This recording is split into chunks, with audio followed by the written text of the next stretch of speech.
So we're looking at replacing the radiator, and of course probably remove and replace the cooling fan assembly right there. First we'll unplug it. It's got the famous Chrysler button. You have to push this red button to the right. As you can see, it already is to the right. And then you can push down on this and release it. We'll be getting this out. 10mm bolt. 10mm bolt down there. It just fits in a slot down below.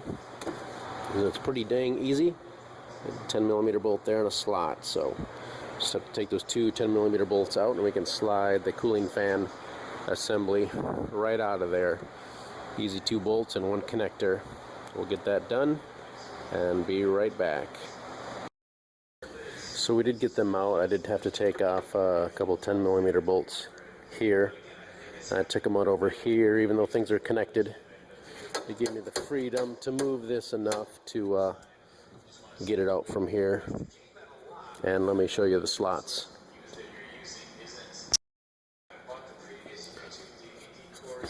Right down there, got the slots that it fits into. So, and there you can see we have it out. This just kind of tucks underneath there a little too far. So now it's out. So we took the grill off so we can access some of the radiator bolts. And we've got Torx bits here and along the top.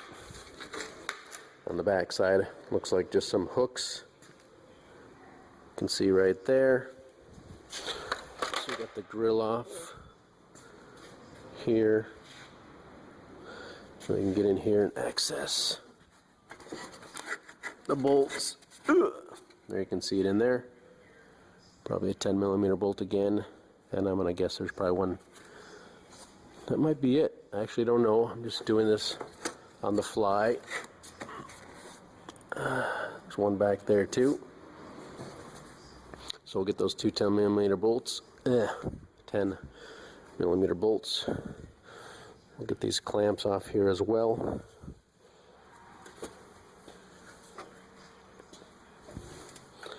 There's the drain down below. Just put a wrench on that and open it up and get a bucket underneath there and then strain the coolant out of here as well. And also down there is another clamp. We'll get that off with your pliers. Get all the hoses off. That's the next step that you need to do.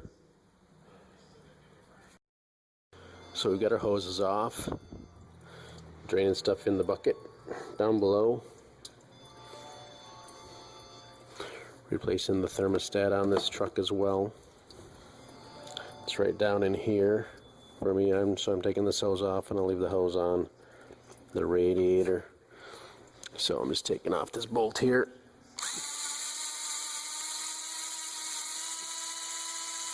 There's bolts off. Bolts off over there already.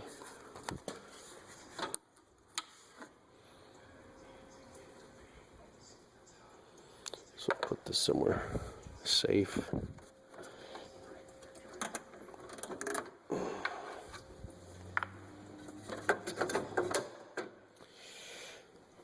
So there we go.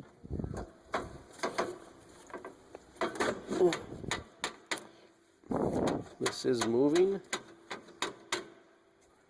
So maybe if we pull this back a little bit, maybe. Might be able to weasel it out of there. I'll be back and let you know if we can weasel it out of there.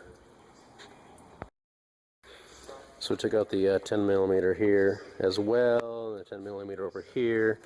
And there's freedom, 10mm here, 10mm down here. Took this out, wiggles it. Now we're going to take out the transmission, two 10mm tranny cooler bolts, one down there.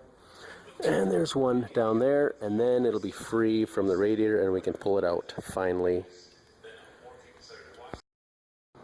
So I'm having pretty good luck going through these holes here actually to get to the bolts for the transmission cooler, which I do have here. And this hole here especially, because this seems to really get in the way, so going through this hole really is beneficial to me. So I'm gone through there and tightened them all up. This is going back together on the Jeep. So we have the transmission cooler out of its slot. You can see there, the 10mm bolt. Over here, not as well. It's kind of shrouded. Got this rubber windbreak of some kind on here. So we're going to peel that off too as well, probably right here. And that'll leave us just with the radiator. So just as best as you can, peel that off here. And off here as well, on this side, if you'd like. And then you can get the radiator out. Again, 10mm bolts down there. Just use a swivel if you need to, and a ratchet, probably 1/4 inch will work. I actually used this right here. That's all I needed. Medium length socket, 10mm, and an air ratchet. You got them both out. So I'm going to pull this off here. Probably pull this off to the side a little bit, and we'll pull this radiator out. So here we have the old radiator out, and we can go ahead and remove these. Probably either put them in the vehicle or put them on the other radiator. Right down in here in a hole.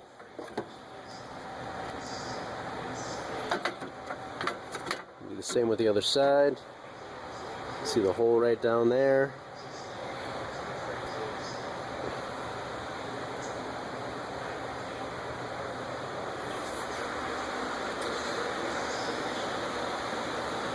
Have to swap over a couple things onto my new radiator. Here's my new radiator. To swap these over from the old one to the new one. And if you have an automatic with a transmission somehow, transmission cooler that's right there, you'll be pulling those lines off too, of course, on the radiator. And so I hope this video will help you find the bolts that you need to take out to replace your radiator on your 2004 Jeep Liberty with a 3.7 liter, looks like a V6 engine. These torque spits are T20s. So again, there's 1, 2, 3, and 4, and tilt the grill out. Again, that's a T20 torque spit. I want to fill this up with coolant over there, and we're going to take this bleeder out here. We're going to take this out and fill it with, pour coolant in. We'll get some air coming out of here because we want to get the air bubbles, air pockets out of there. So we're going to take this off, and I maybe suggest keeping some water nearby. You don't really want to get coolant on the belt as much as possible. It'll kind of make it squeak and make noise. So try to protect that as best we can, or just be careful filling it and plug it. So we see coolant coming out, or water, whichever you're putting in first, and we'll plug it when we see fluid just coming out. So we'll add some fluid there, and once we see it coming out of there, we can plug that off. And again, this is a 8mm hex Allen wrench. Since I am doing a 50-50 mix of coolant and water, I did put a gallon of coolant in there and water. I do feel fairly okay about pouring a little bit of water right in the hole. I'm trying to speed up the process a little bit. See how we got air bubbling out of there.